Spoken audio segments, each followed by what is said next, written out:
Welcome to the Lilac Void. Here in the Lilac Void. Here in the Lilac Void. Here in the Lilac Void. Here in the Lilac Void. We're going to do a very simple sewing project today, just a door curtain. If you're just starting out on your sewing journey or have a little bit of experience, this one's going to be ideal for you. I'm not using many materials. I had to go out and buy some net curtain wire, which is this stuff. And I already had some fabric in stock that previously I wasn't sure what I wanted to do with, and then Pat said, well, we need a curtain, why don't we make a curtain? I've already got the fixings in the door, I just have to replace one of the wires, and then we can get on with the project. The previous owner to us had already put net curtains up, and they put some screws into this door. This is an aluminium door, it's double glazed. And it's original to the house, but we don't use the letterbox because you can just about make it out through the glass. The previous owner also put the worst porch on the outside, so this letterbox is defunct. Now I've already done the bottom wire. They hadn't put a wire in on the bottom, but for what I'm doing I'll need that. So it's just a case of screwing a pilot hole and then putting a screw in the door and then fitting a net curtain wire. Normally I wouldn't screw into a door frame like this. I would have had a different solution, but because the previous owner had already done it, I didn't have any qualms about doing it myself. When you do these curtain wires, you need to make sure they're slightly shorter than the gap that you've got, because you need the tension on them. If you make these exactly the same length, then they sag, which you don't want. So this one, when I take the tension off it, you can see how much shorter it is. The more tension you can put on, the better, but there is a limit. And that just hooks on like that. Because the wires top and bottom are the same length, I know I can just take this fresh piece and cut it to the same size as the bottom wire.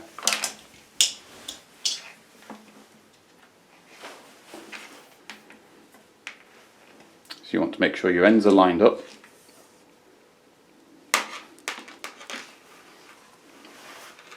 And then using some side cutters, you just cut through the actual cable.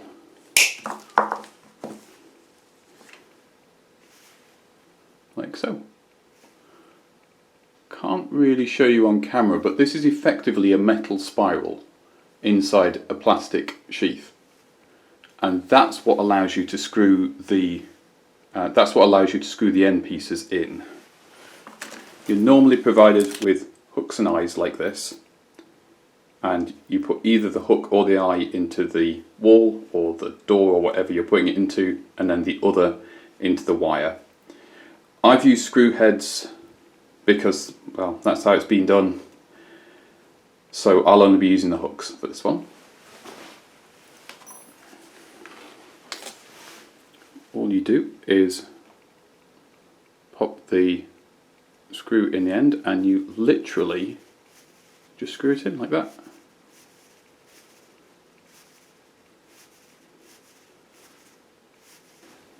And you go until the screw thread is no longer visible, and then you know it's all the way in.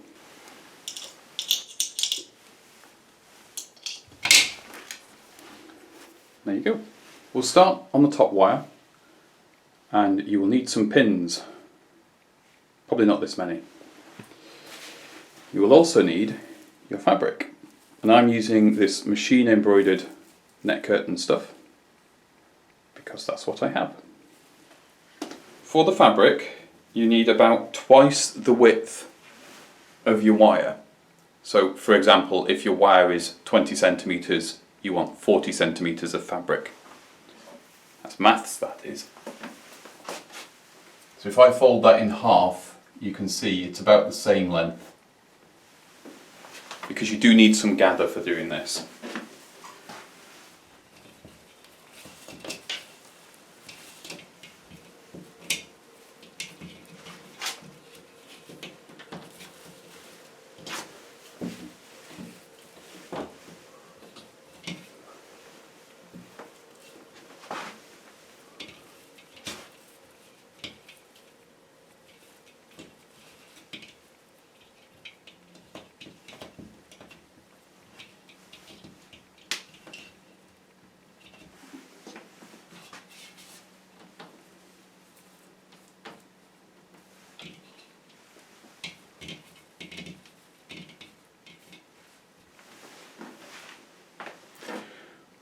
What you need to do is make a channel at the top for the wire to go through.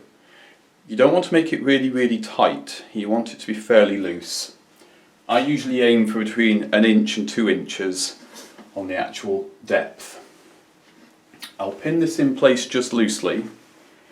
Don't worry about pinning all the way across the width of the fabric, you only need the ends, and that will make sense in a moment.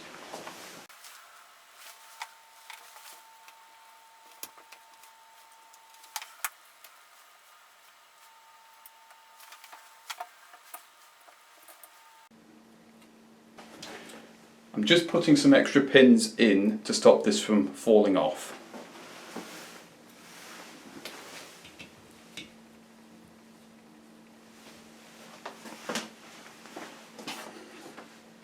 So once you have the top done as you would like it, we can then move down to the bottom wire.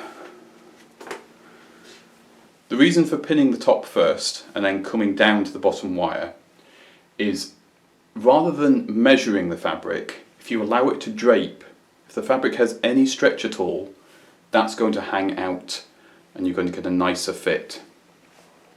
What we now do is we repeat what we did at the top, but at the bottom. So I'll just do as I did at the top. I shall pin the bottom edge. This is all very loose, you don't need to be massively accurate. We'll make this accurate once we've taken the curtain down. And then we can work out exactly what to trim.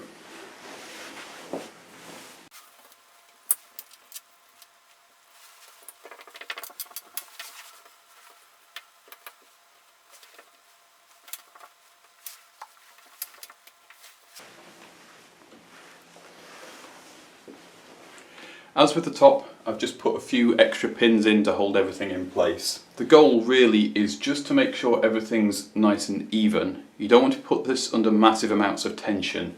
You just want it to sit nicely.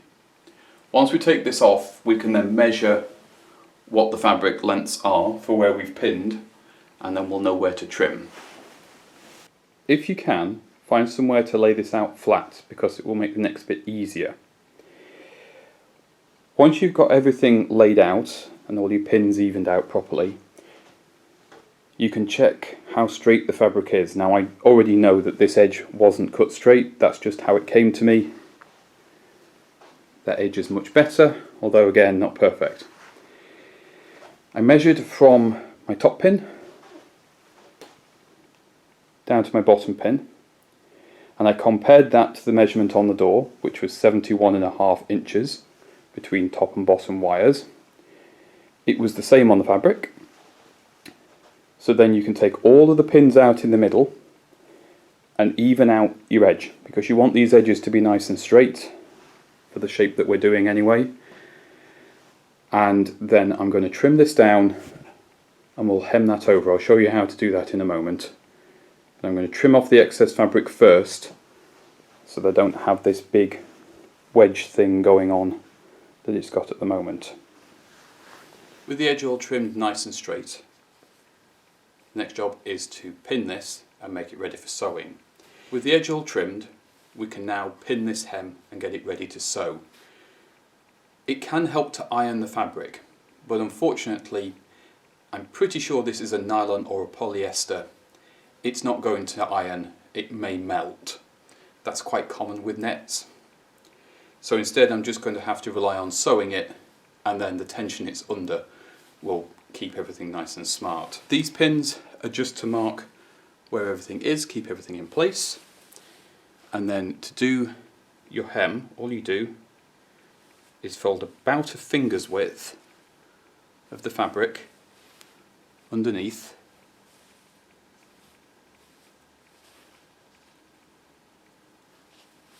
and then pop a pin through, and that will then be sewn over. It will keep all your raw edges safe, and that will be your final seam. So there's only 2 lines of sewing to do on this whole thing. This video is going to make it seem like it's a longer job than it is, but when you do it, this goes very quickly, especially when you're not recording it. You can be as perfect or imperfect as you like with this as well. Always strive for something near perfection, but don't worry if you don't get there. Nobody ever does. Especially people who tell you they do. You just want it to be smart enough. And remember, this is all going to be gathered down to half its width, so any wobbliness on here will all disappear.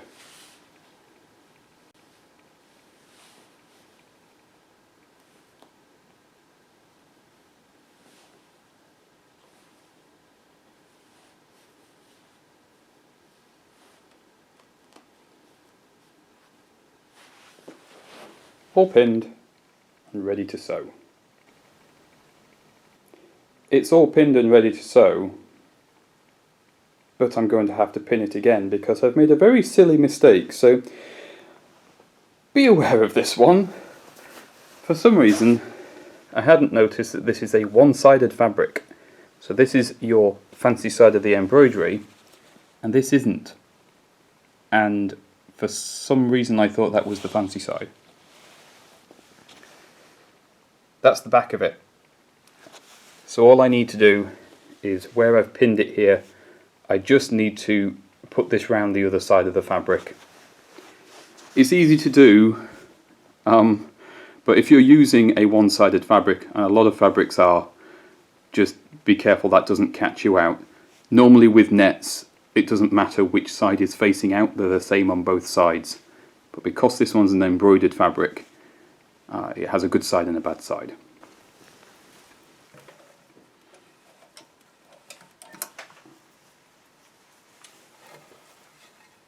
When you sew this seam, it can be quite difficult to see the fabric. Nets particularly, they don't always give you any idea of where that is, even though you can see through them. So it's best to stick as close as you can to the folded edge without going over here. And just take your time. You'll get to the end when you get there. Just be patient with it. Net can be a little bit tricky to sew sometimes, and sometimes it's not. We'll see how this one goes.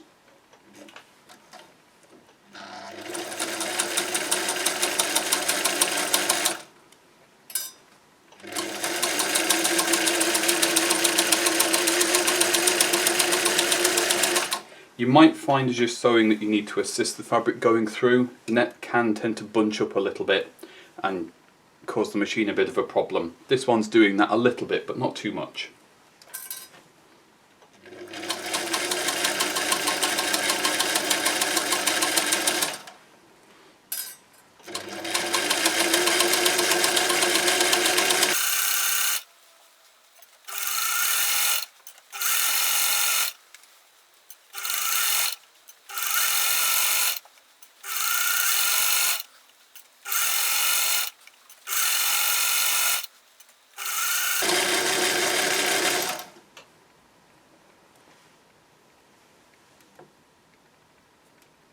I think my bobbin has run out. Oh no.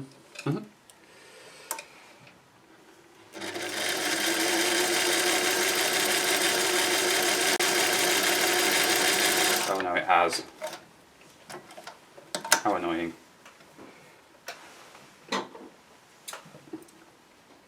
Should have loaded that up before I started.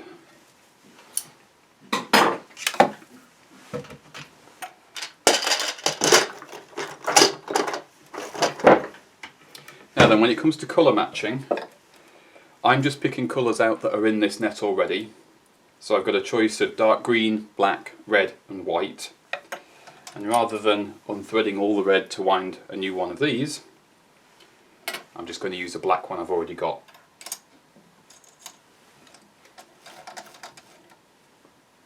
This is one of those things where you can be very fussy about it. I'm not going to be, because these stitches just won't show.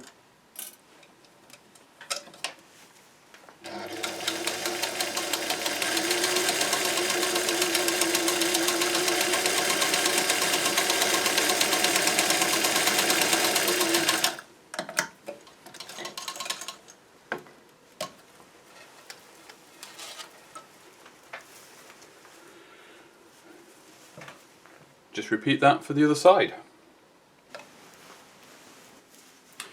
We've got the curtain done, And there's one last thing to do. This is a bit of a cheat. We want the curtains so it's like an hourglass shape. And you can make a tie for this, you can do things with fastenings, but it's much easier to just use a hair bubble. All you do, before you put the wires in the top and the bottom,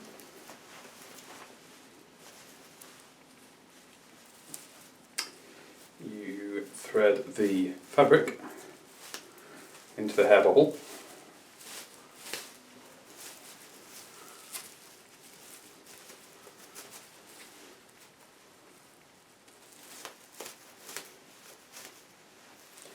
And you instantly have a practically invisible tie. Just make sure that if it's one of these where it's got the metal thing on it, there, that it goes around the back if you don't want to see it. And then we just put the wire through this, and it's done.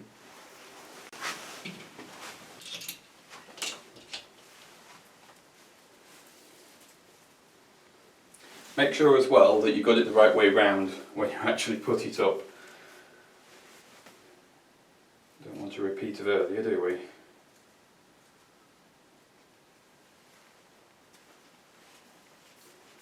And providing the channel is nice and large, it threads through very easily. And then you just sort of scooch the fabric up as you go. You can play about with how it actually sits on the door afterwards.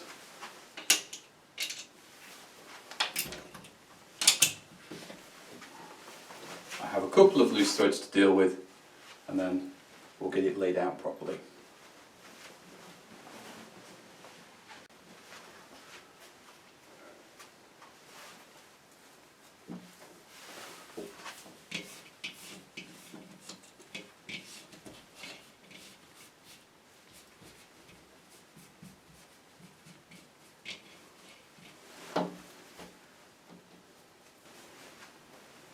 Just takes a little bit of time to fuss it about, and if you don't want the sort of pinched in the middle look, you can just take the hair bubble off very easily.